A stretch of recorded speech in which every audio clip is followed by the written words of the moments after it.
ಭಾಗ್ಯಲಕ್ಷ್ಮಿ ಬಾರಮ್ಮ.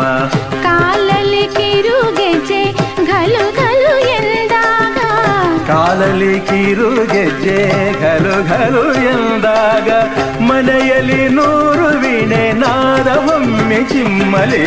ಲಕ್ಷ್ಮೀ ಬಾರಮ್ಮ, ಭಾಗ್ಯಲಕ್ಷ್ಮಿ ಬಾರಮ್ಮ, ಬೆಳಗಲು ಮನೆಯನ್ನು ಸಿರಿದೇವಿಯೇ.